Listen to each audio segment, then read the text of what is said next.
झारखंड में गौ संरक्षण और गौ संवर्धन की नीतियों के निर्धारण विषय पर 2 दिवसीय सेमिनार का आयोजन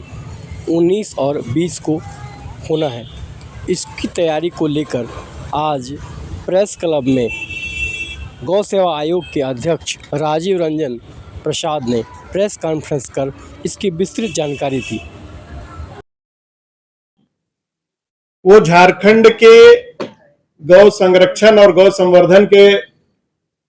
नीतियों के निर्धारण में निश्चित रूप से आने वाले दिनों में जो विचार मंथन हम लोग करने वाले हैं, उससे जो अमृत निकलेगा वो मील का पत्थर साबित होने वाला है। जैसा कि आप मेरे पीछे जो बैनर है उसमें आप लोगों ने पढ़ ही लिया होगा कि हम लोग बार बार इस बात का उल्लेख करते थे, बहुप्रतीक्षित हमारा ये सेमिनार सिंपोजियम पारिस्थितिकी संतुलन और आधुनिकता के परिप्रेक्ष्य में गौ सेवा के क्षेत्र में उभरती चुनौतियां और संभावनाएं विषय पर आयोजित है और इसमें देश भर से प्रतिनिधि भाग लेने वाले हैं। आने वाले दिनों में हम लोग यानी आयोग, जो हम दोनों अध्यक्ष उपाध्यक्ष के पदभार ग्रहण और झारखंड सरकार के दूरदर्शी निर्णय के कारण लंबे अरसे के बाद सक्रिय हुआ और पूर्ण रूपेण आयोग गठन के बाद लगातार जो हम लोगों ने दौरा किया, सभी गौशालाओं में भौतिक रूप से निरीक्षण किया, वहां जाकर के उनकी समस्याओं से रूबरू होने का काम किया और जो व्यवहारिक समस्याएं हैं उसको लेकर के कुछ निर्णय हम लोगों ने सोचा कि जो अधिनियम के तहत प्रदत्त शक्तियां आयोग के अंतर्गत निहित है उसका भी प्रयोग किया जाए, जिससे इस राज्य के समग्र विकास में आयोग अपनी महती भूमिका अदा कर सके। इस दृष्टिकोण से हम लोगों ने निर्णय लिया कि हम आज जो क्रांति, क्यों ना हम उनको यहां झारखंड के अंदर बुलाने का काम करें और उनके विचारों को सुनने का काम करें, जिनके विचारों को सुन करके इस क्षेत्र के गौपालक, इस क्षेत्र में काम करने वाले उद्यमी और आयोग के निबंधित गौशालाओं की आत्मनिर्भरता को लेकर के राज्य सरकार इस प्रकार से नीतियों का निर्धारण करे। हम इस 2 दिनों के विचार मंथन के बाद उनको कुछ सुझाव आयोग के माध्यम से बना करके दे सके। 2 दिवसीय कार्यशाला के मंथन से निकलने वाले सकारात्मक विचारों से भविष्य में हमारे गौशालाएं आत्मनिर्भर तो बनेंगी ही,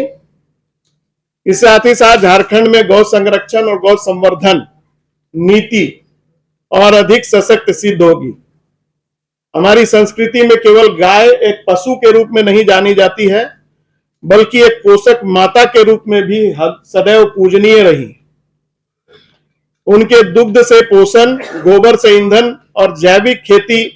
तथा मूत्र से आयुर्वेदिक औषधियों का निर्माण किया जाता है, जिससे यह प्रमाणित हो जाता है कि हमारी भौतिक, आध्यात्मिक एवं संस्कार निर्माण में गौ माता का योगदान अद्वितीय है। आप सभी इस बात से अवगत हैं कि इस भागती दौड़ती जिंदगी, यानी जो आज भागदौड़ की जिंदगी है, इसमें 21वीं सदी के आम जनमानस जो एक दूसरे से आगे निकलने के होड़ में लगे हुए हैं, इनके खान पान की शैली एवं संस्कार में कहीं न कहीं हमारी गौ माताओं की सेवा की भावना पीछे छूट रही है। शहरों में बढ़ती दूध की मांग, मिलावटी व्यापार के कारण हमारे स्वदेशी नस्ल की गौ माताएं औद्योगिकरण की धारा से पीछे छूट गई और जो नियमावली जिसके बनी थी, जिसके तहत गौ सेवा आयोग का गठन हुआ, उसमें ऐसे सारे कार्य किए जाने के बारे में बिल्कुल स्पष्ट रूप से लिखा हुआ है ये सरकार अनुदान देने के साथ साथ हम लोग